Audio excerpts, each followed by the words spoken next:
And essentially what we're saying is just write down 3 wins a day. Yeah. And this is overlooked. Yeah. What do you get from that? I get perspective on the little things. Yeah. It stops, especially if my energy's a bit low, it reminds me of what I have achieved, even if it's not a big thing. Yeah. And I actually get my clients to do it, even, and then trading clients, so even non-related, because it's very easy if you've had a couple of losing trades to beat yourself up. So for me, that's my non-negotiable out of everything that we do. I love it because, again, the word's in confidence. Confidence comes from doing. All right, I'm back again. This is Paul Mort, Talks Shit. And joining me today is producer Mac. Producer Mac, how are you? Oh, yeah, good job I'm here, Mr. Mort. It's a good job, yeah. So I just recorded the first 5 minutes. But there was we've got 2 guests today as well as producer Mike. Only them are talking. I only recorded them because, as you know, if you listen to the last episode, I now have a different mic to everybody else because I've got Anthony pants. I've got Anthony pants. So today I'm talking shit with Mike Lewis and Ali Crooks. What's up, gentlemen? Good to be here. Thank you for having me. How are you, Mike? Yeah, I'm good, man. Very good. So for you guys that aren't watching on YouTube and that are listening on Spotify and what's the other thing? Apple Podcasts. Whatever platform you're listening on, actually. Let's have. I wanted to distinguish your 2 voices because it's always weird when you're like, "Who's that?" You guys have got. Well, all sound similar here, actually. Yeah. Ali Crooks, say hello. Hello. Say hello. My name is Ali Crooks. Hello, my name is Ali Crooks. It's like Simon said. Mike Lewis, say hi. My name is Mike Lewis. Hi, my name's Mike Lewis. Yeah, I've got the 2 voices. It's distinct. Now. Yeah, I've got it. It's distinct. I can break them So these 2 gentlemen. I was telling them before we came on the podcast, is this like a last minute thing? I've actually had an Unstoppable event all day, and I was like, lads, it couldn't be fucking podcast. I know you've heard my voice all day, but how about another hour? Yeah, they're fucking looking for punishment. So I invited these 2 guys on, and I was telling them about it before. I was like, listen, lads, I don't want to offend you, but I'm going to. You know, people say that. It's like it's like I'm not racist, but no offense. I'm like, you're about to say something that's a country, aren't you? The big shit you got, isn't it? So saying the lads, we're getting some requests for. How about we get some of your clients on who've gone through this process and I hate using this word really, which is like just normal dudes, right? Because we get celebrities on, we get people on with a big following, but a lot of people can't resonate with that. So I thought, you know what, who better to get on than Mr. Mike Lewis and Ali Crooks? So, yeah, welcome. Let's get into this. I'm not going to ask the what's your name and what's your favourite sexual position, because that's an unstartable thing. Plus everybody probably already knows because Matt keeps recording it on his video camera. I've got it just for that one day someone pisses us off. I'm like, listen, blackmail Actually, city. it wasn't Keep so it wasn't even a sexual position, wasn't it? It was like, where's the weirdest place you've had sex? Yeah. I said Newcastle. There we go. Mike South Shields, that is weird. Mike Lewis's blackmail's out the window. Also, there's our first hate mail. The true Geordie's gonna be writing, who's that fucking daft cunt on there? Sorry. I've said cunt twice already. Yeah. 6 minutes in. Yeah. We've lowered all the right, tone. so let's start with Ali. Ali Crooks. For the guys listening, who the fuck's Ali Crooks? Like, Good question. He's Ali Crooks is a trader. He's a business owner. what's a trader?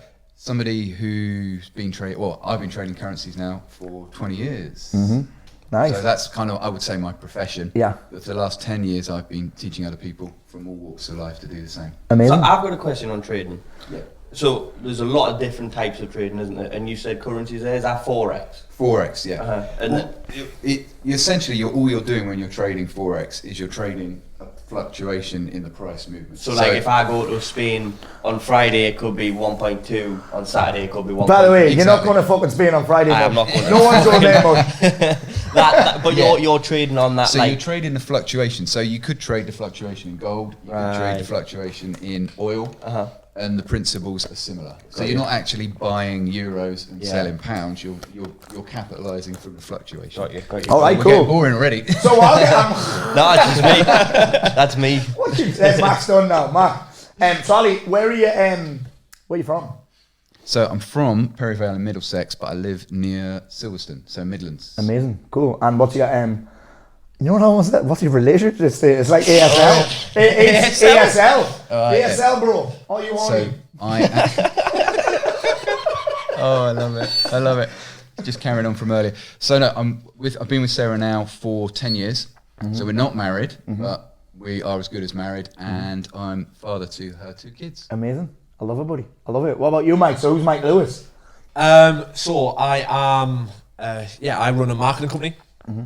So we specialise in SEO, anything to do with Google, getting people found. I'm married to Lisa. I've been married 12 years. Got 2 kids, 8-year-old and a 3-year-old. They're amazing. Of course they are. They're Mike Lewis's kids. Come on. Funny enough, what you were saying earlier about no offence. Yeah. So last night I'm with my daughter, and I like to sing.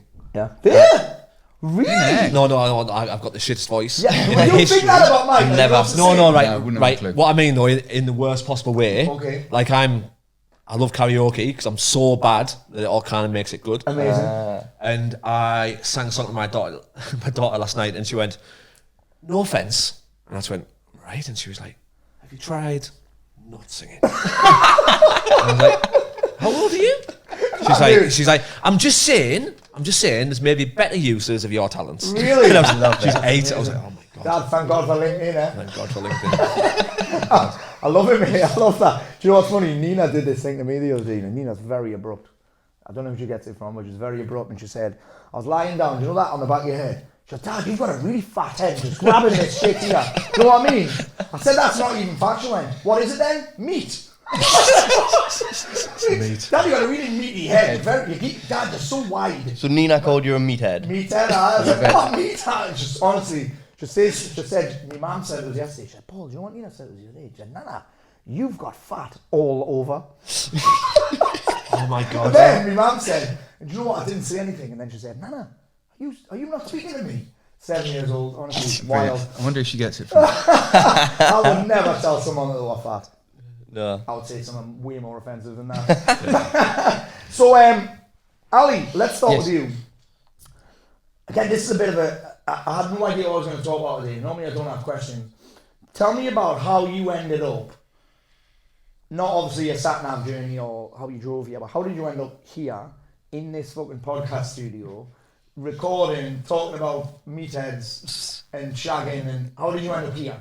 Well, I saw your Cliff video. Yeah.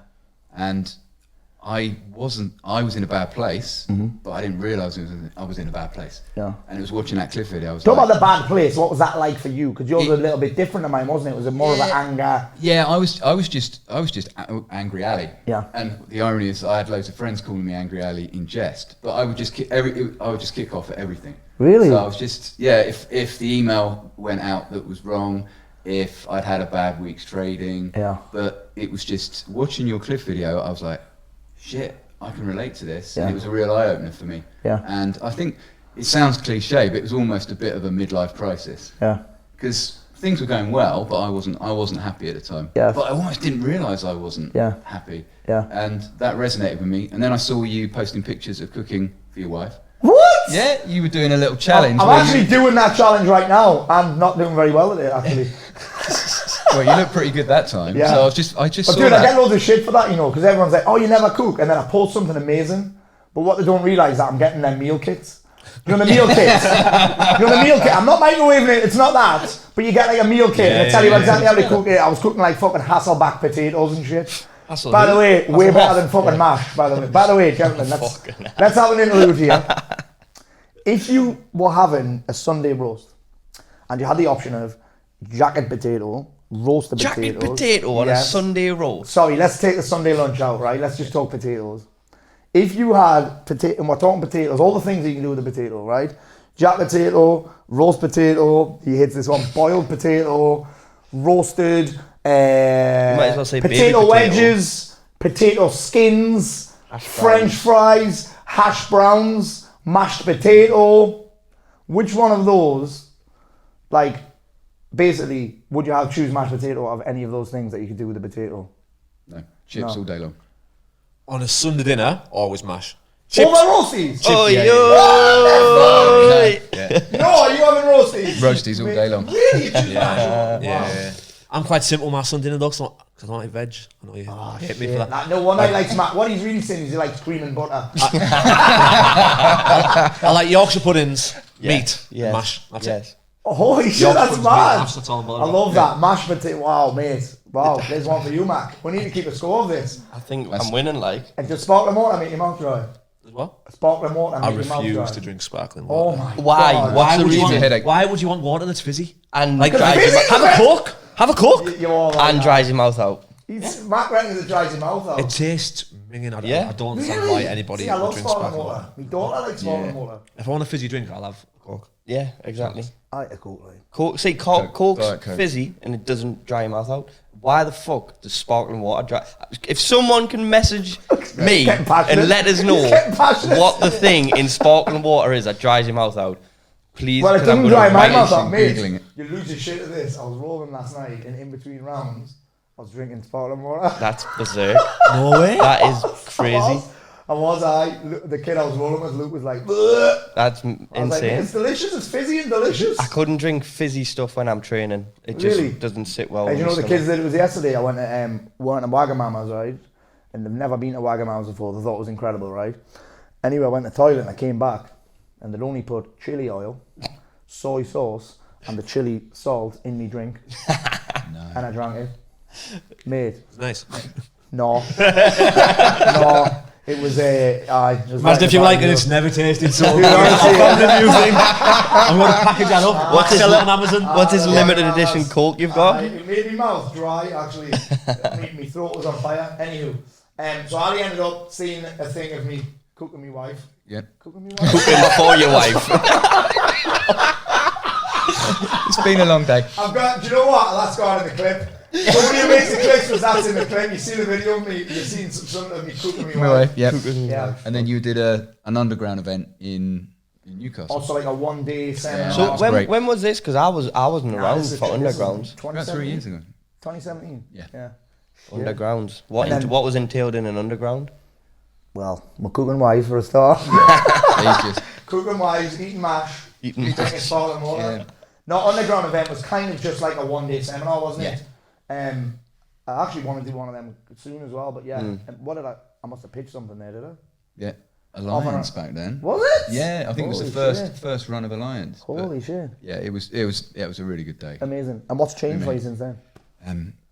Everything. Yeah. So I'd say the 3 biggest things is I'm nowhere near as stressed. Yeah. So I'm nowhere near as stressed. But your life, if you look at it, right, what's interesting is you're no more near as stressed, but I bet your life's looking from the outside in probably more stressful. Does that make sense? Yes. You're not stressed, but your life could be looked at as more The stressful. word I messaged you. The word is capacity Yes. for me. With this year's been mad, positive and negative. Yes. But the ups and downs have been a lot less. Yeah. So I've got Your a- personal ups and downs are a the less. business is up and down. Yeah. Yeah. Relationship Everything may is- be up and down, but Well, you're externally, Yes. yeah, like you said, looking in, Yeah. you think flipping heck, there's a lot going on there. But for me, there's Do you ever get a message that, oh, you'll get this, mate? I know you're busy, but it's like saying I'm not going to offend. I know you're busy, but I'm going to fucking send you a pointless message anyway. I know you're busy, but I'm going to ask if I can pick your brain anyway. Pick Yeah. your brain. Pick Oh your my brain. God, it's Oh, the worst yeah, thing yeah. anyone It's says. a bit Say it all the naughty. Yeah, time. there's a PayPal link, mush. Yeah, of course you can. There's my link from my book. Anyway, so life's yeah. it's probably more stressful, but you're not as stressed. Yeah, I've got a greater capacity Yes. to deal with the ups and the downs. Amazing. They don't affect me as much. Cool. It's good. And you're jacked as fuck now, aren't you? Yes. Thanks to Mr. Myers. I love him, Mr. Alex. Alex Well, I got fucking on Myers. the- Alex has cut to the fucking point on some of these, Yeah. wasn't He's next level. he? He is a monster. What's 2? That was 1, wasn't it? No, it was 2. He's less stressed. His capacity's higher. Yeah. I'll give him his 3rd one. And What else? He's fucking accountability. Yeah, Yeah. amazing. I'm a lazy fuck at heart. Really? Yeah, I'm a lazy fuck at heart. Yeah. But with this, Yeah, we don't get- we were just saying before we started this that you can't hide No. in this group. And No, it's mad, innit? nice. I love it. I love it. I love it. Mike Lewis, what brought you here doing this? Because yours would be probably a bit of a different year. Actually, I don't even know the answer to this. So, for me, yeah, life was going all right, to be honest with you. Yeah. I had recently started my business. Yeah. I just kind of moved into my dream house. Yeah. Everything was just going cushy. Yeah. But you're always waiting for it to start to fail. Do you know what I mean? Yeah. I quite like that feeling, do you? I Yeah. kind of like that. Yeah. I think you got to have that. I think the one thing I've always thought I'm really good at is I'm really self-aware. Yeah. I know who I am. Yeah. Do you know what I mean? And so by equal amount, and you know who you're not. Yeah. And I thought, okay, well, I'll tell you what, I'm not a person who could run a 6-figure business. That's Really?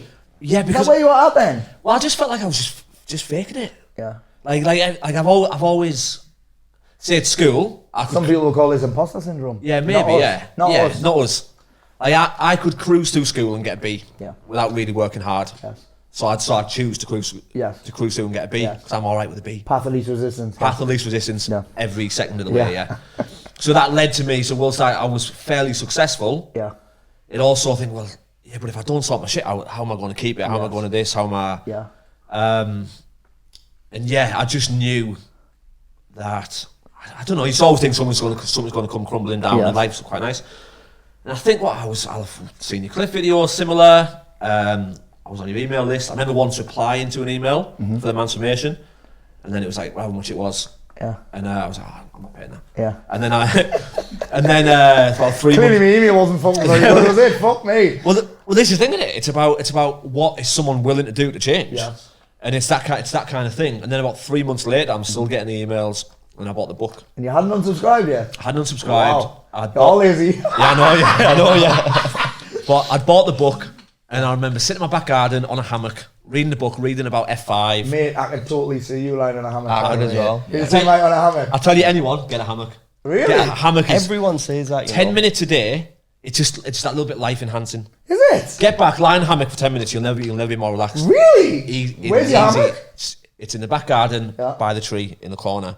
I'll get on from work, go lie in the hammock. I'll like 10 minutes, give me that. Back in the house. I'm ready not for sure the my kids. kids would let me go. We were lying in a hammock. They'd fucking have me spinning and fucking they'd tie me up in like a fucking They pretzel. do that as well, but if you Really? can find the time, or when my wife's putting the baby to bed, Really? go outside, lie in the hammock 10 minutes, it's incredible. Mate, do you know what my biggest problem I think would be a hammock wouldn't be the kids, it'd be how the fuck do you even get in it? Yeah, it takes. So my dad, who is 62, Yeah.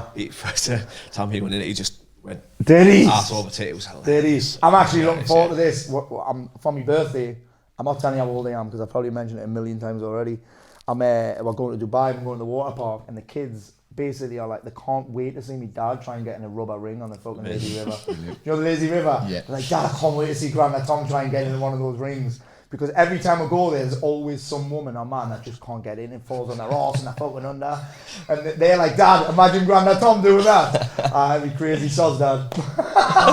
Yeah, so anyway, hammock. You're lying in a hammock. Lying in a hammock, I was reading your book, and I was reading about the F5, and I thought, what a principle that is. That's every area of my life. And then I started getting that self-awareness. I won't do this. I won't. Dude, you know what? I don't think that's a bad... I actually don't think that's a bad trait to have.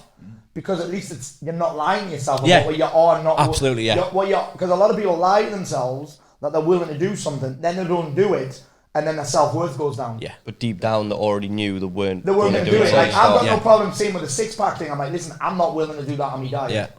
I'm not willing to... I mean, I am willing to give up booze, but I'm not willing to give up fucking ice cream. Yeah. I'm not willing to give up bread. But I would do that a lot. I would go, before coming through this, I would go through the cycle of, right, I've watched 3 David Goggins videos, right, no carbs on Monday, failed by Wednesday, pissed off, angry. Yeah. And I would do this cycle, Yeah. then get pissed, Yeah. and wonder why I Yeah. was miserable, annoyed, and stressed. Yeah. They're little things. Do you think you've always had that trait?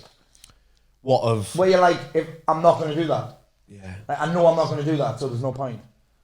Yeah, I'm fairly... maybe not always. Maybe when I was younger, bit bigger ego, a bit of... Yeah. I think I just got to a point where, like I said, I know who I am. Yeah. I found the best time being in my 30s Yeah. is where I got most self-awareness, I now know, I know what kind of dad I am, I know what kind of husband I am, I know who I am, I know what I'll do, I know what I won't do. Yeah. And I know what it'll take to make me do something. Oh, that's Do you know what I interesting. mean? That's And- interesting, And yeah. that's leverage, yeah. that's leverage, because it's like I was saying, I'm trying to lose weight in a minute. Yeah. I know how to lose weight. It's Yeah. not difficult. I think eat a bit everyone less does, and yeah. you move a bit more. Everyone knows how to do it. Yeah. But the difference is having someone say to me every day, text me what you've ate the day before. Okay.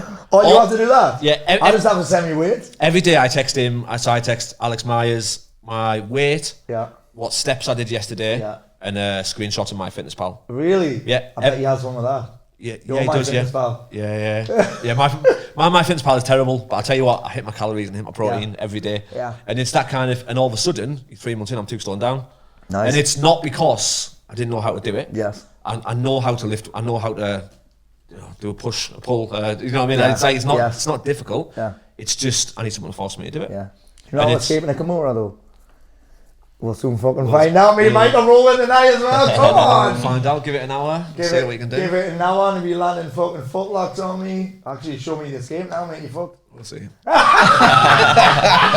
fighting talk. That. I love it, mate. I love it. So then what? So that was, and that, I think everything comes in its right time, right? Yes. So that was the first time when I had the business. Yeah. I had a bit of time. Yeah. I had a bit more authority. You had a bit more authority, and I think, so I had the money for the transformation. Yes. And I've put those as a business expense now. Yes. It's the business coaching, isn't it? Yes. That's what I put it down as. It is. Do you know what I mean? And that's the kind of thing. And it's all of a sudden, I asked myself the question, what am I capable of Yeah. if someone held me to this standard? Yeah. And then it became, okay. Now that's another great question to ask yourself. What am I capable of if I had somebody to hold me to this standard? And I've been saying this a lot recently. I think it might have been Tony Robbins' latest audiobook, which is fucking amazing, by the way. Have you heard his new audiobook? It's basically not an audiobook, which is like the book deal that I've got. It's a recording of one of his live events, and they've just broke it down and made it into chapters. And it's so good because it's not just somebody reading the book. You know what I mean? I don't like audiobooks, and that's why I don't. Listen, what do you do when you want to get your kid to sleep on a night time? You read him a fucking book. You read out a fucking book. So audiobooks pump me to fucking sleep. They're boring. The best audiobooks I've heard, Goggins is this. Yeah, it's like a podcast, isn't it? Yes, because it's got his commentary. Yeah, it's amazing. Byron Katie's book is amazing because there's her coaching people through it and that. And that book's amazing. And he says your life is a direct correlation to the standards that your peer group hold you to. Yes. Which is fucking incredible. I needed that peer group. Yeah. And that's, I have this little board, notice board in like my man cave, my office in my house. And I set some goals out in 2019. I think I texted you at the end of 2019 actually. And one of the goals was find my tribe. Yeah. And that was the thing, because you know what, I've got some best friends, but the best friends I don't see them very often. Business is lonely, man. Yeah, absolutely. We always end up talking about this business. I don't realise it now because I've found peer groups as well. And obviously I have you guys that are in business, so I'm always hearing about different problems. But I have a peer group too, and I think a lot of people don't understand this. Yeah. And sometimes their wife's not in the business game, and sometimes they turn it that. And I think the problem is sometimes as well is we're looking for help and support, but then we're asking or we're telling our wives and our girlfriends and our friends about these business ideas, and they're like, no. So we get it with guys in here. I'm like, why the fuck are you asking your mum for business advice? And we were talking about with Chris earlier. Chris was talking about his wife. She said, "Oh, you'll never be able to do that." I'm like, how many fucking businesses she ran? Do you know what I mean? And that gets really lonely because we expect everybody to support us as well, and that's not always the case. For me, it's the critical thinking. That's like we've just done 4 hours of critical thinking. Yeah. You can't, if you're running the business, often people that are in your business will just say, "Yeah, oh, that's a great idea. Yeah. Really. That's a great idea. Yeah. That's a great idea." And one, are they qualified to ask it? And two, have they had the experience? Whereas everything gets picked apart when we all get together. And Different eyes, isn't it? Yeah, it is. It is. Yeah, I love that. And then Mike's obviously. What's changed for you since you came in then? Apart from your tombstone. Loads of things really. I think, mate, your level of my business has increased. Yeah, your big picture thinking. Yeah. I think has improved. You've gone from like you to 6. Everything's came. Yeah, so when I first started the business, I was a freelancer. When now we're a team of 6 people. Yeah. We've moved from renting a desk in someone else's office to our own office, and then a bigger office. Yeah. But I think and your view's amazing. Yeah, the view's the pretty view's cool. amazing from your office.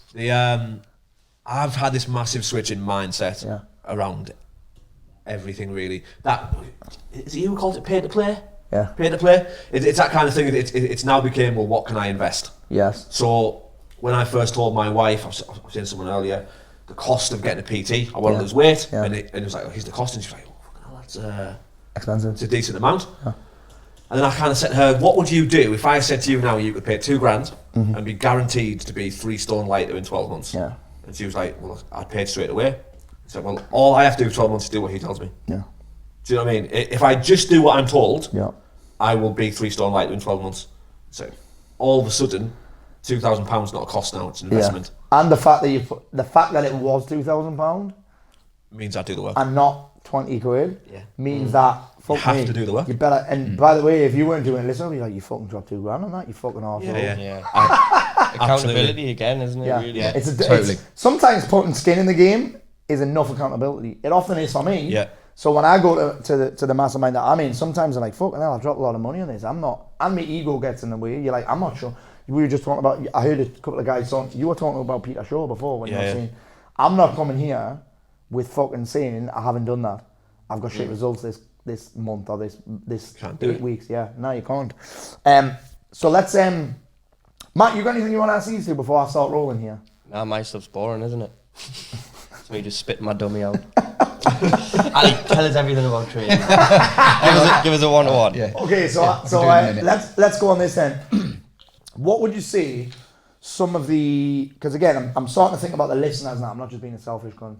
Now I'm starting to think about the listeners. And what would you say have been some of the keys? We'll go Ali first on this, to your transformation in terms of practicality. I love talking about practicality on TV. Like in terms of practicality, what are some of the things that you've done or currently do that have helped you go from angry, stressed out bell end to fucking the Crooks there? Habits, number one. Yeah. And so what? Just a daily routine. So I spent about 2 years trying to perfect a daily routine and was just stressed out by it all the time. So F5, like Mike was saying, was brilliant because it just gave you a really simple structure to work to. And then that's gone on to the planner. So for me, the non-negotiable for me is the planner and 3 wins a day. And what would you say? And by the way, it doesn't have to be my planner, which you can get if you join us in unstartablemansformation.com. But seed. We need a sound effect for seed. Seed button. You know, like Tim Westwood's horns. But like, what is it about that works for you? Perspective. It could be any planner. Perspective. Yeah.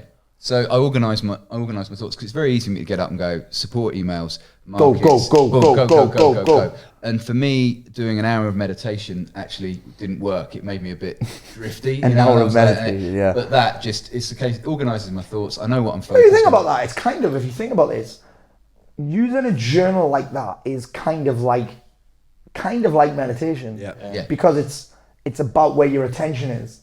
And it's easy. Meditation for me is, again, it's not about emptying your mind. It's not about doing a bunch of this shit that people think. It's kind of about having your attention on whatever you want it to be. Like you're choosing where your attention is. Totally. And I think that's what happens with journaling. Yeah. So an hour of meditation wasn't working for you, and that helps you. Yeah. So I think definitely it's the habits. It's focusing on organising my thoughts. It's giving me perspective. Totally. So from the outside in, I'm doing the same things as I was doing before, but I'm doing them at a higher level and I'm enjoying them.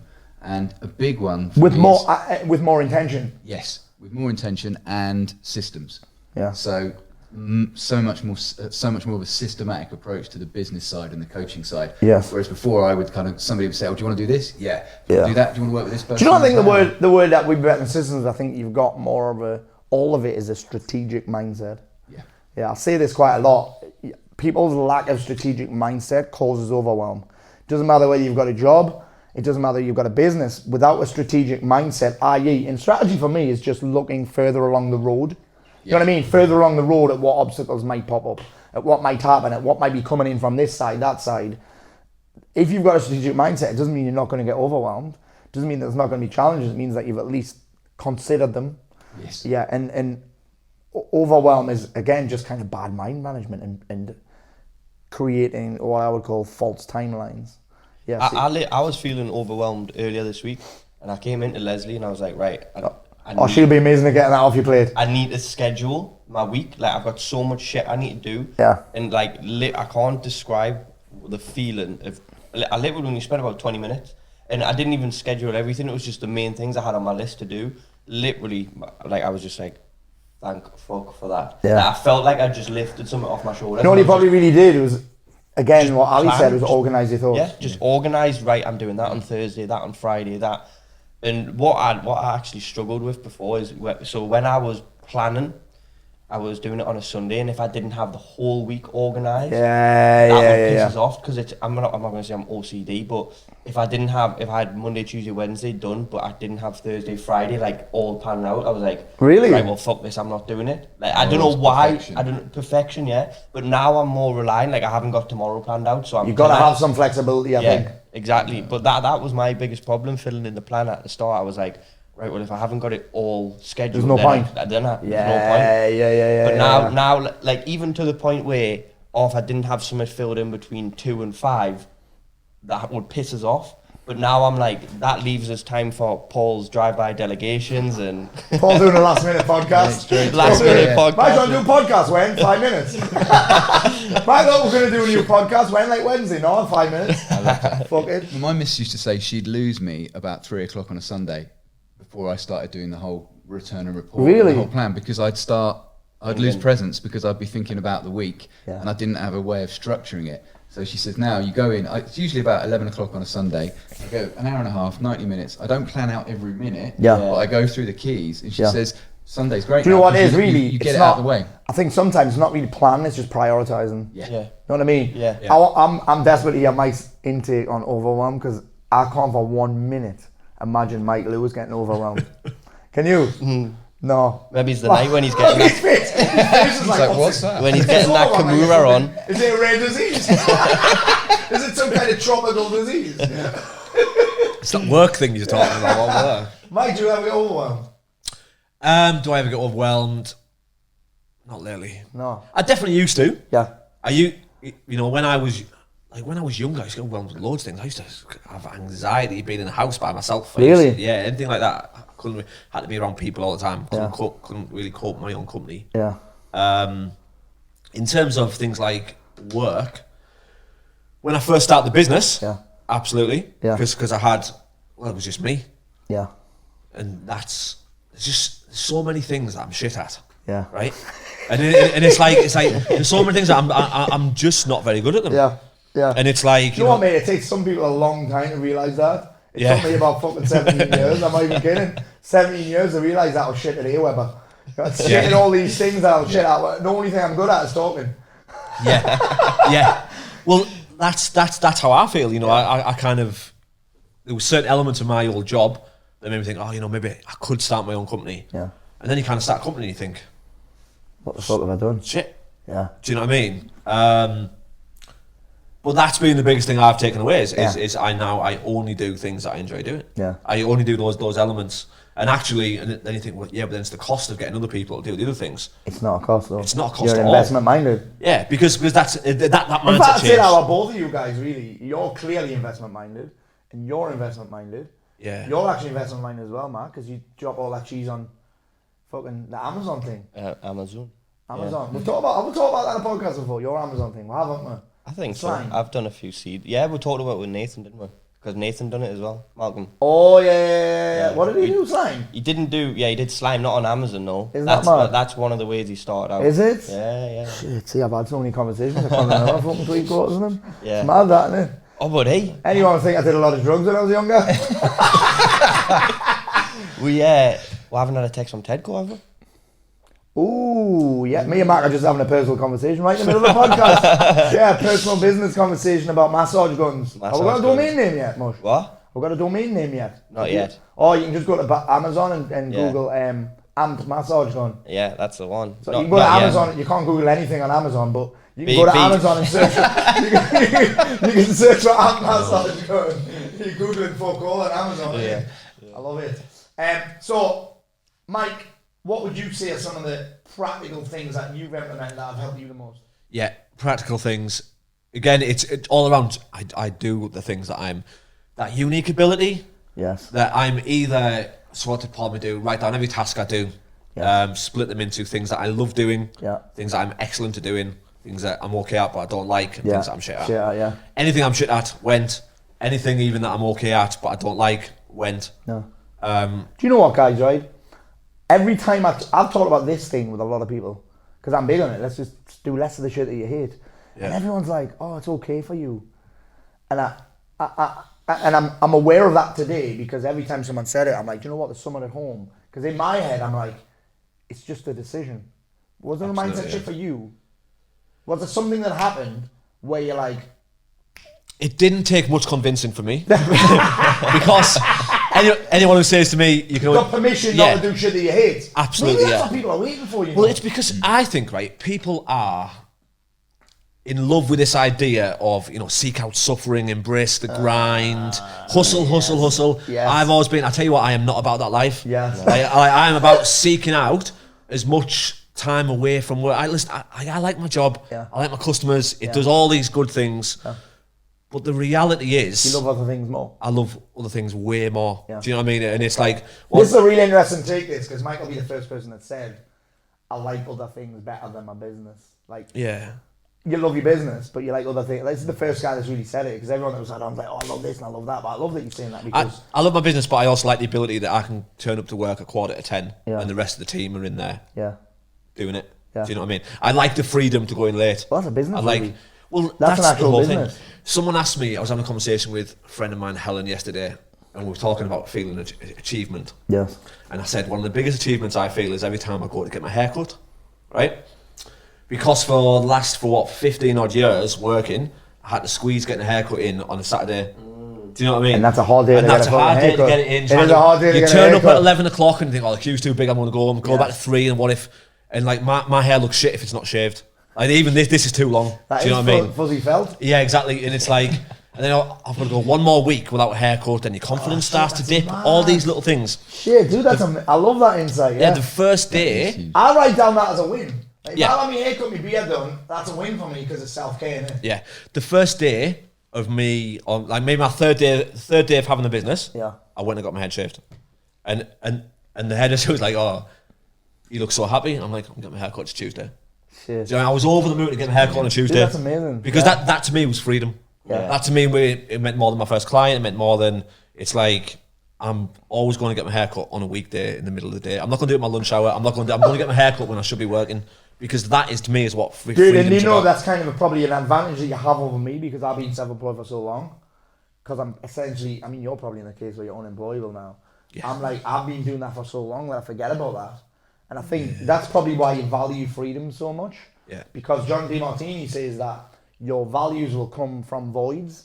And you've probably had a void that was lack of freedom, feeling trapped Yeah, in your job. absolutely, yeah. Yeah. So now you value freedom really highly because you've had that void. Well, because I've always had so I've always been in sales. Yeah. And I've always been quite good at sales. So I've always had fairly well-paid jobs. Yes. But yet with no qualifications. Yes. Like, I got my GCSEs, but I didn't do college or anything like that. Yeah. And it's like, so you're kind of trapped into this job working for someone else. You can't leave because now your outgoings match Yes. your income. Yeah. Yes. And then it's like, well, a new business is going to take time to build. Yeah. And it's just, that was always the fear, really, isn't it? Yeah, of course it is. Yeah, And then you're thinking, I'm building someone else's fear of business. loss. It's a fear of. I was talking about someone this the other day. It's a fear of loss, and they were like, "I'm scared of rejection." I'm like, "No, your biggest fear is losing the security of that Yeah. income." Like you kind of, I think today's world, you're not actually, even in a job, you're not guaranteed income because it's so fucking rocky and unpredictable and fucking turbulent in kind of the employment world right now. But I think that's the biggest fear that people have with starting a business. Isn't the fear of failure?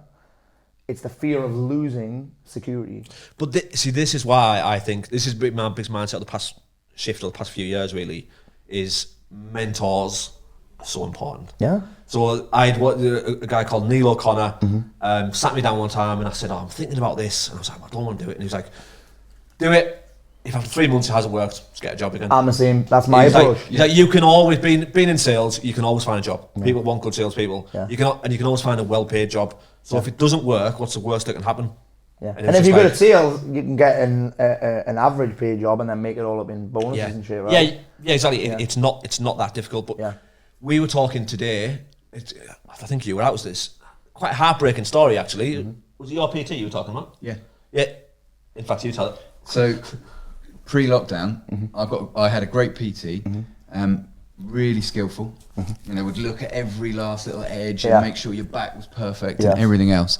And then lockdown came along, and I was like, okay, well, I want to keep paying you. Yeah. I was kind of edging along, and he goes, well, we can't do anything. The gym's closed. And I'm like, couldn't we do some, online? And he said no. And then he's ended up having to quit that, and he's working in a factory. Oh, so what it shit. showed, it was a real reminder that skill set's only one part of it. Yes. Your mindset is so important. Yeah, mate. So it's Having a not- mentor, having someone to guide you the But right look at way what happened in that inside time. Unstartable. We've got a lot of, because of my legacy and my old career, if you like, we've got a lot of PTs in there. Look what's happened to some of them. We've got some of them here today. Almost every single one of them said we're at capacity in the gym. Yep. Yeah. Yeah. And some of them aren't even open again properly. Yeah. Like the lads from Glasgow have been running fucking sessions on the roof of the gym because they're not allowed to do it indoors yet. And their capacity has got more clients now than they had before. And that is not down to skill set, it's down to two things. One, having the correct, not even the correct, a resilient and flexible mindset, I'd say. Because sometimes that guy there is stubborn and resilient. Sometimes I think a flexible mindset is powerful. Adaptability, that's what it is, yeah. And having a coach. Because if you'd had a coach, a mentor, there's no way they'd let him do that. No. What are you fucking doing? Yeah. I mean, if they're my style mentor, what the fuck are you doing that for? You know what I mean? What the fuck are you doing that for? What the fuck haven't you set your Facebook ads up yet? Yeah. That's the one for YouTube there. End of September. End of September. End of September, yeah. End of September. I love it. What we're talking about again? Mike, we're talking about being overwhelmed. We started with being overwhelmed. Yeah. What are you saying? I was gonna go try down the train of thought, but yeah, it's gone. We'll often do that. What are we talking about again? We do that all the time now. Practical things. Practical things. Ali, what else do you want to add to this? Because let's talk, actually. I love talking about this because it's so important. It's usually a little bit boring, but let's talk about fucking health and energy in that. Oh. Like, because it's always overlooked when it comes to like mental health and mindset because it's boring, because no one really likes it, and it's because you got to think about it's often the first thing like a doctor will say if you're struggling. It'll be like, do some exercise, do this and that. Like, what have you done there? Like, what's your thing? For me, it's lifting weights. That's my That's thing. your escape. Yeah, that's my escape. I like the pain of it, the effort of it. Yeah. But having the accountability with Alex is just it's next level. So for me, energy is critical. If my energy drops, I generalize and I get negative. Yeah. And it's so, and that pattern. Nobody even really links that. I say this quite regularly. I'm sure a lot of people aren't depressed. They're just fucked. Yeah. Like, they're just fucking exhausted. And I'm not writing off anybody's diagnosis, but I get the only time things are problematic for me is when my energy's low. Max seen it. I think I had one this week. So I get sent home from the office and Paul, we just fucking go home. That's my first marker now. If I find myself moaning about a client, going, taking too long to do something, being a bit down, I'm like, where's my energy at? Yeah. Hydrate and move. And low energy doesn't happen by accident as well. No. Do you know what I mean? It doesn't happen by accident. So it's lifting weights for you. What's it for you, Mike? People are probably sick of hearing us talk about this. Jiu-jitsu. Yeah. Always jiu-jitsu, yeah. Jiu-jitsu. Hey, what got you into jiu-jitsu? My daughter had just been born. And he wanted to escape the house. Wanted to get out of the house. I needed to get a house. I loved MMA. I was really mad into UFC. Yeah. 2006, I think I started watching that. I did a bit of... Who was the man in 2006? I think I watched it then. The first event I watched was when Rich Franklin got knocked out by Anderson Silva. Ooh, yeah. So Rich Franklin, I'd been watching all his highlights. Yes. Like, he's the man. Yes. And he got smashed by Anderson Silva. Yeah. Anderson Silva. UFC 64 was the first one. The first one I saw was when Chuck Liddell and Tito Ortiz were the fucking... Yeah. When they were in that rivalry. Fuck me. There's actually, I watched a documentary about it the other day. It was amazing. They used to be training partners. Yeah. And then they fucking fell out, and then Tito was a bit of a fucking bell end. Sorry, Tito. If you want to come on, just reach out. You'll have to travel to South Shields, but it's not the worst place to come. It's got a nice beach. I'm the South Shields bad boy now. Fuck Huntington Beach. We've got fucking Little Haven Beach. That's what we call me, Little Haven Beach bad boy. Sorry, so UFC and then... Yeah, I was mad at the UFC. And then, I had my daughter, and I needed something that was just mine.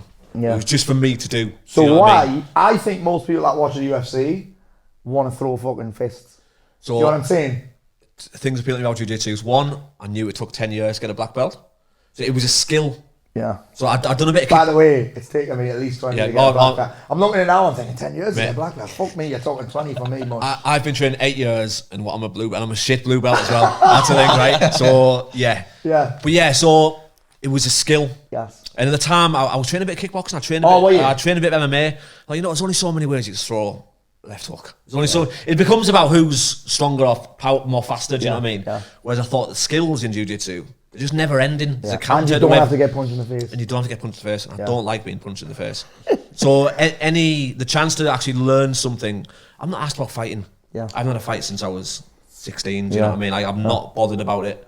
What time is starting again tonight? Yeah. I'm putting it on him. I'm putting it on him now tonight. But yeah, Get the gloves out. to go and learn this skill that is a little bit different. I just Yeah. thought I can do that throughout the whole of my adult years. Yeah. Do you know what I mean? I can do that for the rest of my life. Yeah. And I think I'll want to do it for the rest of my life. Do you? Yeah, I do absolutely. too. Yeah, I love it. Yeah, amazing. I say I love it. Sometimes I hate it. Yeah. It's a What was weird- it it's like a when you weird first little sport. started? Did you have that whole? Like, I didn't get the bug straight away. I was like, fuck me. I kind of liked it. I found the drills really hard because I hadn't mastered my own body. It felt like. Bearing in mind, I was in all right shape. I was boxing at the time, and I didn't feel like I couldn't. Like, it was like, where do you put that leg again? Where does the hand go again? Like, I feel like I've kind of mastered that now. I get it.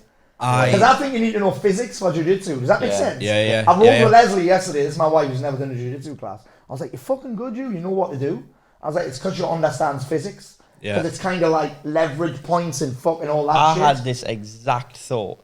So all the time through my apprenticeship, obviously I was lifting like metal and stuff. Yeah. You sharp find out where the quickest points are to lift from to like make it easier. Yeah. And I was just thinking like that concept like transitions over to jiu-jitsu. Well, like, dude, some of the best guys in the gym, in our gym, on like big, strong fuckers. yeah, they're there's just fucking no nerds. way to. No, they're nerds. Yeah. Think about some of the best kids to roll with. Yeah. I mean, some of them are animals. Like some of the purples. I'm talking about Yeah. Davey and Brashy Mateo Yeah. and Garrett, they're animals. But some of the other ones, like they'll admit they're fucking dogs.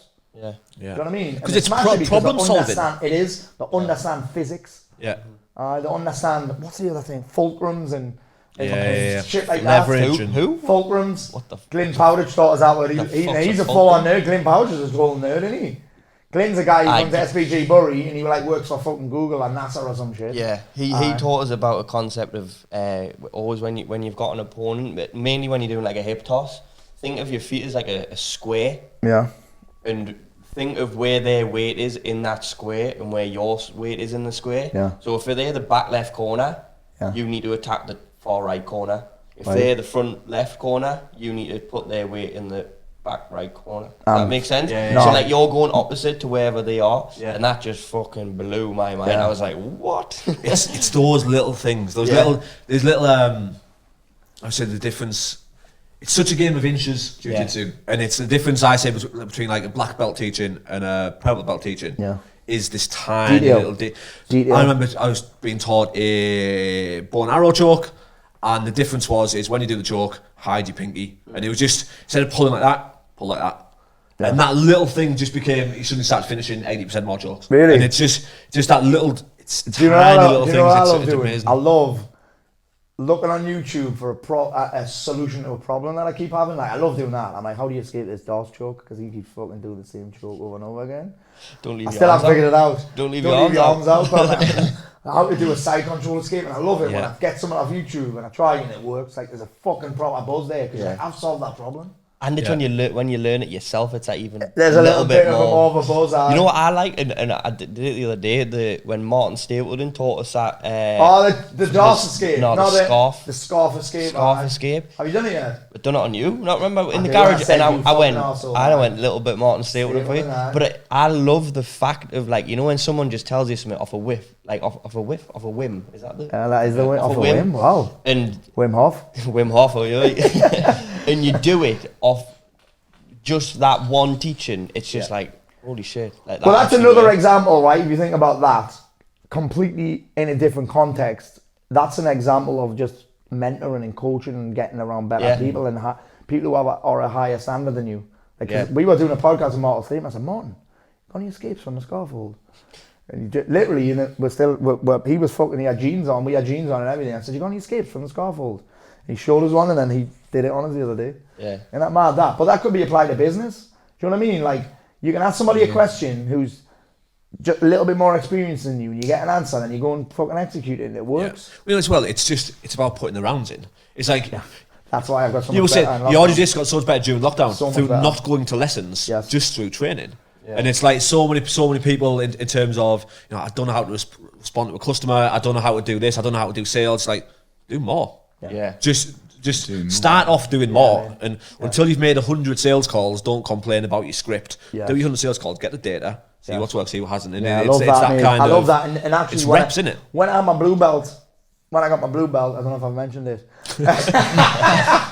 But actually, I haven't really mentioned it much on the podcast, have I, Mac? Just the Darren one. Because there's so many lessons from it. First, And a lesson that I got from Alex, I said to him, I said, mate, you know what? I haven't done a single drill because I haven't. No. We'll think about it and then it just feels weird. Yeah. 2 guys drilling and one of them's not like a black belt, a brown belt, or like a coach. It's like two cavemen just like, going, fire? It's like, well, it just feels weird. Yeah. So I said I haven't drilled, and he said, I can tell you haven't drilled because you're doing the things that you should do properly now. Yeah. Do you know what I mean? It's like you don't need a massive... Sometimes it's not about learning more, because essentially in a class, you're collecting more information. Yeah. It's like getting everything, and everything's at level 1. And then what we've basically done over lockdown is instead of learning more shit, we've just leveled them ones up. Yeah. That's literally what If you look at most black belts in terms of people do this with the data, look at how many submissions they get when they win. Yeah. You know, 9 times out of 10 there'll be 3 submissions. Yeah, well, and Alex, they've used that all coach, that Alex, throughout our the whole coach, career. he was known for fucking choking people out. Yeah. And the reason that is because he's looked at the data from the finishes And that's the highest and that's the highest percentage. Yeah. And Is it it? makes the most. Yeah. I think it's one of the hardest ones to get on. I like how Particularly with people that we train with, just seem to be amazing. I think because he's taught so many good escapes. Yeah. You know what I mean? Yeah. I pride myself on quite different than a rear naked choke on. Yeah. So you have to throw an armbar or something. I think it's because our coaches did so many chokes that he's taught choke defense so often, hasn't he? All this. Yeah. He taught that so often. But the reps thing so fucking for anything though as well. Yeah. I'm still shit at cooking because I didn't cook enough. That's why I had to keep doing 90-day challenges because I don't do it enough. And I don't have to, and I suppose that's probably what training's like as well, right? Yeah, I haven't got a fucking clue what you're talking about when it comes to but I can relate. It's. Well, you said that earlier today. You're telling me you're seeing these things about jiu-jitsu, but the lesson. Oh, it's the lesson applies to everything. James Smith said it on the podcast with you. He said it's getting used to losing, and trading's exactly the same. If you can't accept and get used to losing, you're never going to get to the other side because you'll give up too soon. Well, so it's all these little analogies. I think it's getting used to losing, but you've also got to learn from it. Yes. From the loss. Yeah, and I think that's business. That's relationships. I mean, you got to get used to your wife saying, "I'm washing my hair," but then you're like, "Okay, what do I have to do? What do I have to do?" Yeah. By the way, all the ladies listening, I'm not stealing your secrets, but yeah, Nikki V told me what to do. Ask this. No, I don't need any help much. Come on.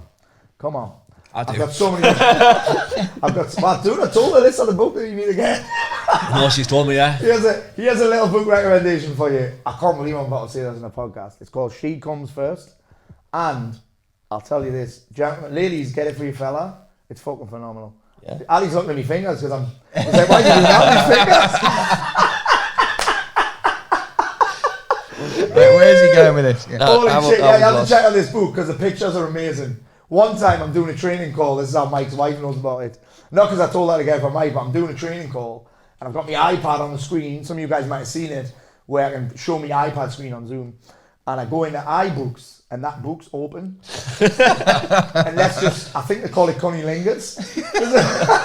There's a picture of all that going down with the actions. Yeah, and all the people that were on this training call at the time are like, Paul, that's fucking incredible. What's it called? Yeah, what we've been looking at, yeah. Crazy.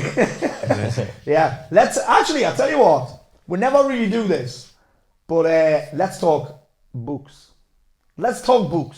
We mentioned it a couple of times. We never really do this, do we?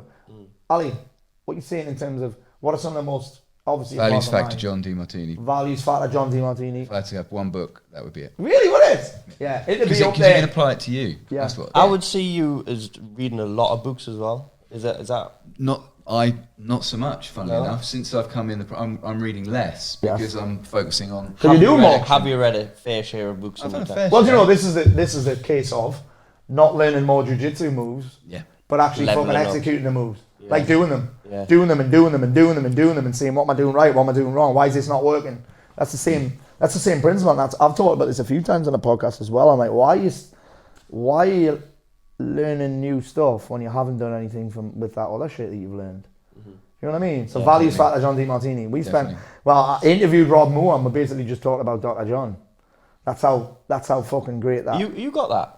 I have got it. I'm stealing it. In fact, I think there might be 2 or 3 copies in the cover Really? there, Yeah, well, I boy. studied with him in January when you were on the piss in Dublin with your mates, right? He was on the same flight. That was a week before lockdown. You know how crazy is that? Well, dude, I remember seeing those 2 chicks with the mask on and calling them These fucking two, idiots. I know.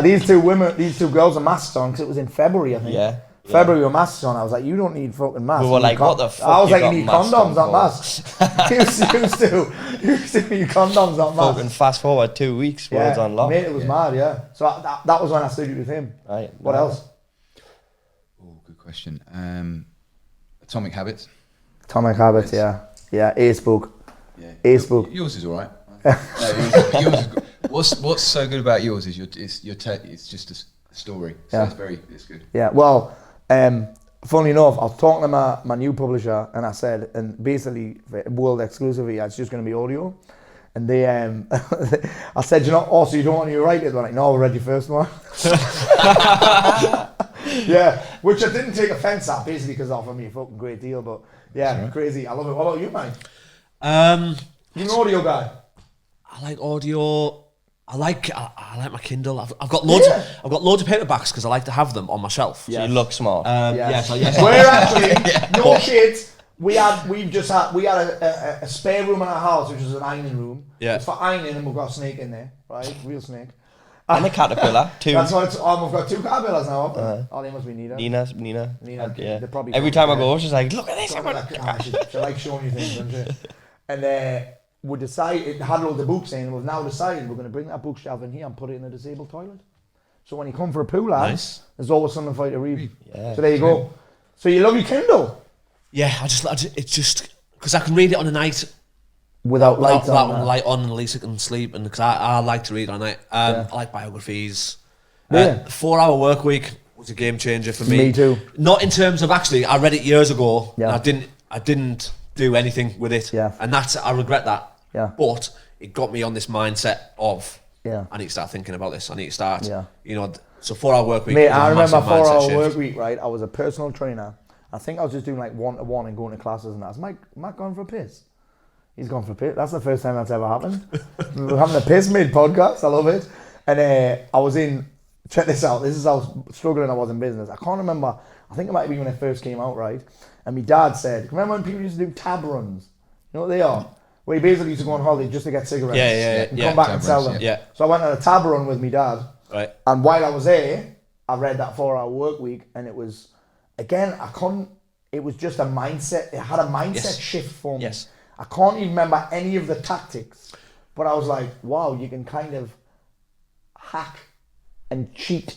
What I if you like remembered, your way to being successful. yeah, this concept of, you talked about the new rich, and it was if you earn 100 grand a year, but you're working 80 hours a week, it's way better to earn 50 grand a year and work 10 hours a week. Yeah. And that stayed with me. It's Definitely, Mike, this has definitely had an impact on you. Yeah. It's had because I'm all.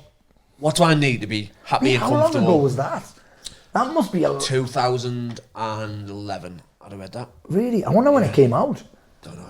I think it was way longer than Yeah, that. it was early 2000s. Yeah, I thought it read was. Because I read like the revised editions, you know what I mean? Did you? Yeah, it was like, that for me was, I had no... James Smith, that's his number one. That was the one that changed his life as well. Yeah, because it's just that switch in thinking about, it used to be, I want to be a millionaire. Yeah. Now it's actually, here's what I want. I want a nice house. I want to be able to do the things that I want to do. Yeah. And I don't have to work that much. Yeah, and you know... And it's like that became, that's now the goal. Do you know what it's almost like, Mike? It's almost like it's gone, it used to be work your ass off, etc., and then it went for a work week, and now it seems to have gone back. Yeah. There's nothing that really says, listen, you don't have to work that hard. Is that? If you think about that now, it seems to have gone, we've got all these Navy SEALs giving business advice and fucking struggle and suffer and that, and I fucking love those guys. They're inspirational, and obviously they're fucking courageous as fuck, but that whole, you don't have to work that hard, seems to have just, they've been kicked out of the... I think it's not working. I think it's not working hard. I think it's working to the point where that makes you happy. Because I think nobody talks about this anymore, though, you could work your arse off, and the results you probably would get would far surpass what you require. Yeah. So all that excess is just unnecessary stress, money. Well, you're probably never going to have unnecessary money. No, do you know what I'm laughing at? When you tell me we don't need to do another fucking 2 rounds. You know what I mean? You're like, you don't need to do another 2 rounds. You've got to actually go to work tomorrow. Yeah. So I did, the other week, I went to Sunderland and did a dip in the sea. right? There's this thing that's called Ice Guys Northeast, right? Yes. And every Sunday, 7 o'clock. Catherine went to the woman's walk last night. It's amazing, right? And he said at the start, he said, to get the benefits of this, you need 3 minutes in the water. Anything after that, it's just what you want to do. Yeah. And he's like, so to feel the benefit of cold water therapy, you need to spend 3 minutes in there, and you've got all the benefits you're going to get in them 3 minutes. If you want to see how... Mike's definitely... Did you do long on 3 minutes? I did 10 minutes. Yeah, just see if I could. Well, then that's mindset, isn't it, after that? Yeah, but that's it. I found it fun. I actually... since doing that quarterly and getting the sea, see, I've always been scared of the sea. Yeah. But doing this, I came out the sea and I felt like I'd energized as fuck. Done a bag. Do you know? It's flying home. It was amazing. Yeah. And then I was like, right, I need to get back in the sea. Yeah. And it was, but knowing that thing of, but I'll tell you what, if I only want to do 3 minutes, I'll still get the same benefits. Yeah. Do you know what I mean? And it's that kind of thing. I'm like that in the cold shower game. I'm like, I'm doing 2 minutes. If I can do longer, I will, but I'm doing minimum 2 minutes. Yeah. So I just apply that to work. If I leave work, as long as I can say to myself, have I done something today that's took the business forward? If I get done at 9:30, I can leave at 9:30. Do you know, Mike, I love that you're talking about this because there was someone said, and I can't even remember where I read this, it might even be in John D. Martini. It was in a book and I was like, that's me. When people talk about what success is, I get asked that quite a lot on Instagram. What's success? And I said, you know what success is? I think it is now. It is doing what I want, even if I don't have to. Yeah. Like, that's a pretty cool thing, that, isn't it? Think about that for a second. Being successful is doing what I want, even if I don't have to. That's a bit of a mind-blowing thing, that. Have you heard Bob Dylan's quote on success? No. Bob Dylan, I think Ricky Gervais has talked about this as well for the same thing. Did Michael Heppel talk about this? Because we did a speaker, Michael Heppel did a speaker training, I'm pretty sure he talked about this, but tell me. Bob Dylan said, I wake up in the morning, I go to bed at night, and in between those two things, I did exactly what I wanted to do. And for me, that is success. Yes. And it's like, so if I can wake in the morning, if I don't want to do anything, as long as I can wake in the morning, go to bed at night and think, I've done exactly what I wanted. Yeah. That is success, isn't it? Yeah. That is success. Yeah. So it's like, I'm all right with that. Yeah. I think people often don't even know what they want to do. Yeah. So they just end up having to do what they have to do because they're not even sure what they want to do because they're kind of, I think we're almost conditioned into like, oh, well, you can't do what you want to do. Yeah. You have to get what you're given. And then that's what starts these spirals of like, what would have, I honestly, I kind of resonated with me because I remember finishing work, getting in the house and being like, right, now what? Like, because I had I finished work, I wasn't training at the time, so I was literally just getting in the house, so that's when I started eating shit, watching shit on TV that I didn't even care about, and it was just like, there was no, and then that's literally what got us into the whole Amazon thing. I was like, right, I need something to do. Well, it's an interesting thing that knowing what you want, because it's weird that so many people don't know, and I'm like, did they not know? Well, it's like, I ask people, so, why do you want to learn to trade? I want to be financially free. And I'm like, well, what does that mean? I just want to be the best version of myself. I remember once I ran an event. Well, you were that once. I ran an event once, right? It's the one where we used to put bags on people's heads, right? Black bags on their heads and fucking kidnap them and that. And I remember saying to one guy, I said, why are you here then? And he said, I want to be the best version of myself. I said, fuck off, man. What even is that? Everyone's trying to be the best version of themselves. Well, like, what even is that? It's fucking bullshit. So it's like, we were talking about this with savings as well. Like, everyone knows they should save money, but there's no like, what do you want to save money for? A rainy day. I'm like, well, that's exactly why you don't save money. Yeah. Because it's fucking raining all the time here. Do you know what I mean? Yeah. It's raining all the time. You've still got no fucking money. But it's a real interesting thing knowing what you want. But and what I want to have you consider and see if you've got any feedback on this is, do you think that people know what they want, or do you think they're just scared of kind of declaring it? You know what I'm saying? I just think that they haven't tried. I honestly think people get so comfortable. At some point in your life, you've known exactly what you want. Yeah. Yes. And then it's kind of like, oh, well, what if it doesn't work? Or maybe someone shut you down. You can't fucking do that. Yeah. Do you know what I mean? We're talking about the start where family members don't get it and that. Do you know what I mean? I think at some point in your life, you definitely know what you want. Yeah. I think a lot of people, like you said, they're scared to try, or they think there's a certain thing they should like. Yeah. Because society's saying, oh, you've got to have this much money, or you've got to have this car, or this and that. Yeah. And I think that can. Well, I remember for me when I was living in Marbella and I had the 4-bedroom villa with a private pool, a fucking great life on the outside. I was like, my thing was actually, I don't even know if I wanted this. I just thought that this is what I should want. Probably the 4-hour work week's fault. But it's like, this doesn't feel what I thought it would feel like when I was 21. Do you think, though, when you're 21, you knew that there was other options? Because if success always looked like the big house in Spain, I didn't know what the options were. Nah. I didn't know what the options were. I didn't know what else. And no one ever thinks about, you think you want to be rich, you think you want to earn loads of money and do this, but I'm like, no one thinks about the bit in between, which is what are you actually getting paid to do. Yeah. You know what I mean? The thing that you're doing to get the money. Yeah. I don't think that's always important, but I think there's got to be some level of, actually, you know what? If I had to do this for free, I'm not going to do it for free, but I could probably, if I didn't have to do it, I would possibly still choose parts of this that I would do. Yeah. Even if you think about this, it's all about retiring. Like, could we really retire? Could you really retire, Mike? You'd be quite good at it. How about creating a life that you don't want to retire from? Yeah. Do you know what I mean? That's the thing, isn't it? Yeah. How about creating something where you think, like we're talking about jiu-jitsu. I've been everything back to jiu-jitsu. It's like, what about if you do something that you could do for the rest of your life? Yes. You pick something you're going to do that you can do for the rest of your life, or that I don't know. It's just like.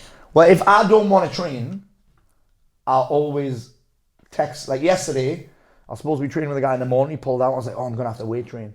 So I was fucking texting everybody, said, do you want to roll jiu-jitsu tonight? I was fucking exhausted as well yesterday. Lesley said, well, why are you training? I said, because I know I'll be fucking amazing after I've done this. And I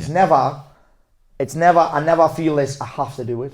Like, that's just not with anything. When I come in on a Monday and I'm doing those calls, I'm never really like, oh, I have to do this. Sometimes I might be tired, but I'm always, once I've done them, I'm fucking good. Once I'm into them, it's never, I have to do it. You know what I mean? I think that if you can build a life that is, and I'm not even going to say if, because for me, it's an option for a lot of people, even if they think it's not. No one's forcing you to do anything. Do you know what I mean? The internet's such an amazing thing. You can make money, like, dude. I've never told ways. anyone this on the podcast yet. I used to coach a woman who was an air steward, and she used to sell used tights that she'd worn as a cabin crew. You got sometimes. Go on. She did all right out of it, and she used to sell some that were covered in man paste. Man paste? Yeah, spunk. Oh. I've never heard that term before. Man paste. Yeah, man paste. Yeah. Must be an older thing. It's not an older thing. I was just trying to be politically correct. I've said cunt 3 times. I was trying to be politically correct, but yeah, you can. I think that's the thing. You can't actually legit. I seen something the other day on it was on Instagram, but it was a TikTok, and it was some lass. It was episode 10 actually. It was like weird shit I sell on the internet, and I went onto her Instagram. She's like e-commerce fucking queen or something. And she was selling, them things, things. Yeah, of course I do. In salons. That you put in between your toes. Where you. Yeah. She was selling them. With a pair of sandals that she'd worn. Really? Loads of people buy that them. That she'd worn. And the other things are being used. So she'd put the. I said, what the fuck? I don't know. Toe separators. Toe separators. I might have just made that word up, but it's very. Toe separators that you paint your nails with them. So they actually had nail varnish on them. No, they were just in between our toes. Oh. And then sandals, and she packaged them up and vacuum sealed them and then shipped them off. And that was episode 10. So fuck knows what was in 1 to 9. Wow. Wow. But yeah, men are fucking disgusting, aren't they? We're absolutely disgusting. There's some fucking weird people out there, I tell you. We were talking about sponsorships the other day. I can't remember who was with. We were talking about sponsorship. With Joe Rogan. Who was it? Was it Darren? What, talking about Joe Rogan? The first thing that Joe Rogan sponsors was that fucking... Oh, yes it was. Vagina torch. Like a fleshlight. Fleshlight. I used to hump a torch. Yeah. Men, weird as fuck. But like I say, it's an interesting thing. Like I think women are equally as weird, but men are more open. That's my take. I had a lady, I think it was a lady, who keeps messaging me asking how big my feet are, right? And that's just like, I'd love to buy an old pair of your trainers.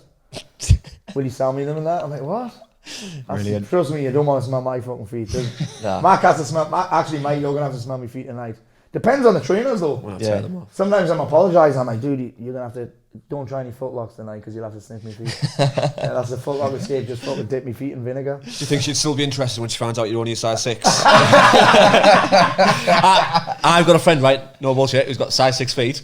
A dude? And a dude, size 6 feet, and he buys shoes that are size 8 because he's too embarrassed to ask for a size Wow, 6. Really? But yeah, I bet he's got some blisters of his feet moving around in the trainers. Wow, I tell you, he'd save a fucking fortune as well, size 6. Do you know Pewd? Pewd's a size 9, you know. Really? Yeah, I'm a fucking size 9. Pewd, probably not twice my size, but not far off. He's like 6'2". 6'2", but big. I size 9 feet. Pewd, he means fat. Mark Pewd, big shout out. He means fat Pewd, so you You're need to not get back. fat. You need to get back to training, bro. Just saying. That's terrible. Hey, we should get him in the laundrette. No. Why? Rag you about. Well, put it this way. Put you through your washing machine. He's like 98 kilos, I'd say, right? What do you say? He's 6'2". I love how he's went 98, so he's not went over 100. 98, Salisbury. He'd be about 98 kilos. The laundrette's tiny and he's massive. Yeah. I wouldn't fancy that. Nah. Yeah, there's not many places to go. So in the laundrette. I'll take that invite back then and just rip it up. Yeah. You like to get on the foot in the spinning classes or something. I love it. So lads, where can actually, Ali, do you know? I'm gonna keep this conversation fucking going. What if someone was listening? For the guys that are listening, what would you recommend that would be the first thing, apart from joining one of my programs, that they could do to improve their life? We've talked about books, we've talked about your journaling. What would you say the first thing? 3 wins. 3 a wins. day. Yeah. Game What does that do for changer. you? Perspective. So essentially, guys, what Ali's talking about is this thing that I call strategic confidence. I got it from Strategic Coach. They call it positive focus. I just made it better and give it a better name. Positive focus. Positive focus. Yeah, boring. It's a bit. So I call it strategic confidence because it's strategy. And essentially what we're saying is just write down 3 wins a wins, day. yeah. And this is overlooked. Yeah. What do you get from that? I get perspective on the little things. Yeah. It stops, especially if my energy's a bit low. It reminds me of what I have achieved, even if it's not a big thing. Yes. And I actually get my clients to do it, and then trading clients, so even non-related, because it's very easy if you've had a couple of losing trades to beat yourself up. So for me, that's my non-negotiable out of everything that we do. I love it because, again, the word's in confidence. Confidence comes from doing. And even if you've had, because I always get so many, it's been a shit week. Someone gave me a great thing this morning. Said I've had a shit pipe of a week or something. It was a very interesting statement. Shit pipe of a week. I've had a shit storm of a week or something. I've almost gone back with actually there's no such thing as a shit week, or even a shit day has a best You part. always find something. Yeah, you can always find 3 fucking wins. So yeah, and it's also training your mind. If it's the last thing you do at night, it's forcing you to end the day. and you've got to think about this as well. One thing that I do often is I'll look before I start me plan for the next day. I'll look at the day before 3 wins because I'm like, you got to think about this. Almost without exception, your first thought is negative. Almost without exception. Like anything that you do, first thought's negative. Fuck, I'm stuck. Fuck this. Fuck, today was shit. Wake up, I've got a busy day today. So the more tools you've got that train your mind to actually, you know what? No, yesterday was all right. Today's been all right, actually. Yeah. You know, my biggest challenge with the 3 wins and journaling on night time, I do it in bed. And often, I've got to make the decision. Do I try and get laid now? To get a win in. Right? No, not to get a win. I'm down a win. Listen to this, right? This is the scenario. I'll lay the win. whole thing out. I don't know why I'm turning this way, but this is the whole thing. I'm going to lay the scenario out, right? When Lesley goes to bed, she puts her head on a pillow and she's asleep. So I've got to weigh up, right? Do I try and get laid now and then fill the planner in after? Or do I take the risk of fill me planner in now when she falls asleep? And then I've got to try and wake her up by like sticking me dick in her back and that. So that whole chest. Tried and tested method. That's tried and tested. Men are so bad at this. I'm like, what do you do to seduce her? Oh, a spoon and I grab her tit. Stephen turns around. Amazing. I'm giving her all the blood secrets. You're sleeping in the fucking laundrette tonight, I'm eating pedigree jump for the rest of the week. I haven't even got a dog. Amazing. But yeah, it's like I've got that thing because I'm in bed, but I want to go to bed with that, not just an empty ball sack, but like that positive mindset. Yeah. What would yours be, mate? The first thing that you're like, yeah, listen, this is going to have a big impact. I would identify the one area of my life that I most want to improve, and then I would pay someone to help me improve it. I love that. Yeah, and that's so simple. Invest in it. And I think we've talked about this a lot, and this is not really a seed, but paying someone people, do you know, I say to people, modeling's huge, right? And modelling people. And it's just, sometimes you got to understand that offering somebody money, I don't care who it is going to make them way more likely to let you pick their brain. Yeah. Do you know what I mean? Everyone gets a message from someone that says, listen, I'd like to help you. So I got a message the other day on Instagram and it said, if someone was really struggling and was at their wit's end, would you help them for free? And reached out to you, would you help them for free? I said, I already do. I do fucking daily videos, daily email. We've got this is about the 15th podcast. I do fucking regular Q&As. I already do help people for free. What you're asking for is for me to personally one-to-one help you when I've got 40,000 followers here and 20,000 followers here. Like, it's impossible for me to do that. So I'm like, what you got to understand is, it's not even greed, it's just like my time. And you guys are the same. You know that somebody good, that time's valuable. So you've got to show them that they're valuable. This is what we do on the podcast. Listen, not every guest's fucking free. I say this all the time. You think I got Titan for you for free, you're fucking you're out your mind. Yeah. You know what I mean? Yeah. You're out your mind. And just someone saying, listen, can I pay for an hour of your time? That's very, you might not still do it, but you're way more likely to do it because it shows that you actually value them. And it also shows that you value yourself. Yeah. You can find that money. You can all, because that's the big thing is I think people will say, well, what about if you haven't got the money? But mate, you spent 100 quid on bags of it. You bought fucking 3 bags for, you've got a fucking 3 grams, it's £50 a bag, but if you get 3, it's 120.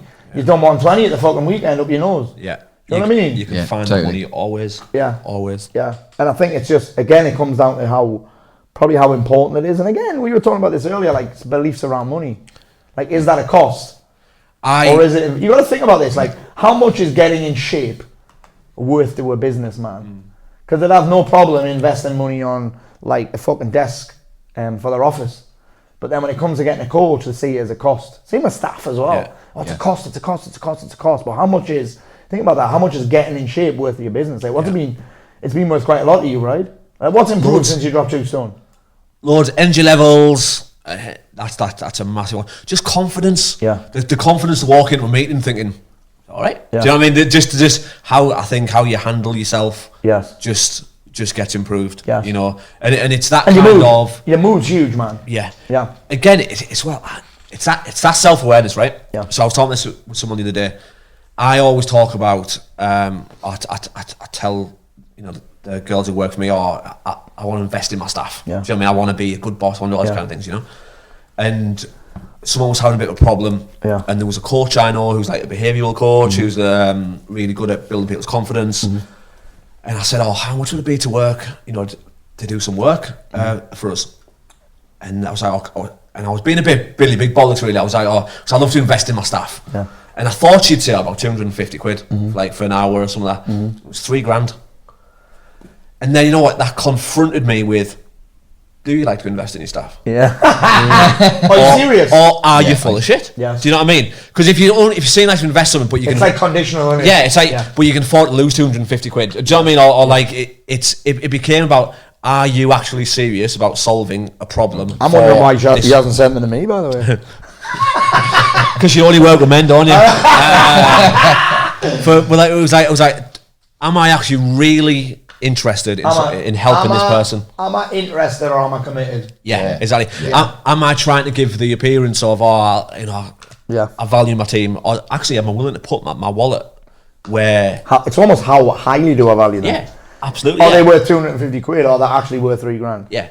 The staff. Absolutely. Yeah. And then it became, after 3 months of working, if I say how much I valued having a coach, how much I value working with you, how much I value working with other people, well, in 3 months' time, what's her transformation going to be like? What impact's that going to have on the business? I bet I get more than 3 grand back off it. I bet I get more than 3 grand back off it. Do you know what I mean? It's those type of things. So for me, that's... Do you know what? I have this little challenge as well, because the mastermind that I'm in, it's expensive. And I'm like, actually, do you know what? I could save that. That's another member of staff. But then at the same time, if I wasn't in there last year, I'd still be working in fucking Fritzl's basement. Yeah. You know what I mean? I'd still be fucking working at our Cafe Nero, just me. There'd be no Mac. There'd be no podcast. You guys might not be here. I'll be asking to meet you in a fucking coffee shop. You'd be thinking, is this guy fucking serious? Is this business? You know what I mean?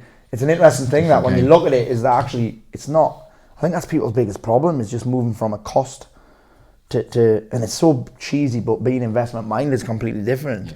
And that would be, you must see that all the time. Oh, all the time. Yeah. And it's I think too many people want the investment back too quickly, so they don't make the investment. Yeah. So am I going to get my return back in 2 months? Ironically, the investment into here I got back very quickly, but it wasn't the objective. The objective was longer term. Yes. And it was tangible, but also intangible. Yes. Because the knock-on effect of you being in shape, the knock-on effect of you running your business systematically, is you're not stressed at home. So there's loads of other intangibles that people don't always measure. Yeah, and there's so many people who just never. I think a lot of people have never had a coach, but then you got to look at. I'm like, you know what? If you look at anybody that's at the level that you want to be at, I can almost guarantee that they have a coach in some area. Yeah. So even Rob Moore has multiple coaches, and that guy's doing fucking huge cheese. Do you know what I mean? Everybody at some level has a coach. So I'm almost like, well, what the fuck's your excuse? There'll be a lot of coaches listening to this, right? And almost, I'd say 90% of them don't have a coach, which tells me that you don't believe in coaching. I get quoted in that one all the time. By the way. I do get quoted in all the time. Yeah. A coach who doesn't have a coach doesn't believe in coaching, but it's true. It's like, why would you try and figure it out on your own? That's probably going to cost you more money, by the way. Isn't it? Absolutely. Trying to figure life out on your own is probably going to cost you more. Like not investing in a trainer, like you think hiring a trainer, a personal trainer, whatever, is a cost, but it's not really, because it's going to cost you a fortune in fucking extra fucking big clothes for a start when your old clothes don't fit you. But it's going to cost you a fortune trying to figure it out yourself. It's mad. Like you probably spend, you were talking about $2,000 for the year, you've probably spent that on a fucking bike that you hung clothes on. You know what I mean? You probably spent that on other bits of shit. Yeah, it's mad when you think about it. All right, fellas, I can see Mac looking at the clock because he's training at 6. He's fucking, Mac does not want to be late for a class at LPG, by the way. Wow. His life would not be worth living. Hey, Ali Crooks, where can we find out more about what you do? You can find more out at Instagram, Ali Crooks Trading. And which is going to get way better at, by the way. Committed to the days, Ali. He's level up my Instagram. I love it. And Trader Support Club. Amazing. I love it. Mike Lewis. You can find me on LinkedIn. It's probably where I'm most active. Just search Mike Lewis. Follow him on LinkedIn, and particularly look for Mike Lewis, Tyson Fury. Search that. It's amazing. Actually, tell that fucking story. This is amazing, this story. We can't go without telling this story because I love it. So, I once went to like a sportsman's dinner, and got a photo of Tyson Fury at the end. And that was when he was at his heaviest. He was just about to start to come back. He was massive. Yeah. And I got a photo taken with him. And then after he beat Deontay Wilder, not Wilder. Yeah. I put that photo on LinkedIn and did a little post basically saying, Tyson was worried, could he be the champ? Could he come back? And don't worry, I had a word with him. I told him, you can do it. And now he's the world champion. And basically that's all down to me. Yeah. Clearly a joke. Yeah. Clearly a joke. And then just loads of people jumped on it. It was like, oh, have you heard this dickhead? Yeah, you got fucking slated, didn't you? Absolutely. The next thing I know, people send me links to like the Daily Star. Paddy Power did a video about it. I was on Scott Mills. People really want that's mad. Yeah. People was like, are you really taking credit? I'm like, are you really an idiot? Like, it's the internet, bro. The internet's a mad place. How many views did that post get? A few 100,000. That's insane. A few 100,000, yeah. From a fucking joke. Yeah. On that note, Mike Lewis, thank you very much. Thank you. Ali Crooks, thank you very much. Thank you very much. Producer Mark, thank you. Thank you. Hey, my pleasure. Guys, before I bail, don't forget, listen, I've done my bit here. I'm doing my bit every fucking week. Twice a week, most weeks. Don't forget you do your bit by subscribing to the podcast, giving us a rating, giving us a review, even if it's a shit one, even if you call me a cunt. Also, share it with your friends. If you don't, you're a dick. See you next time. See ya.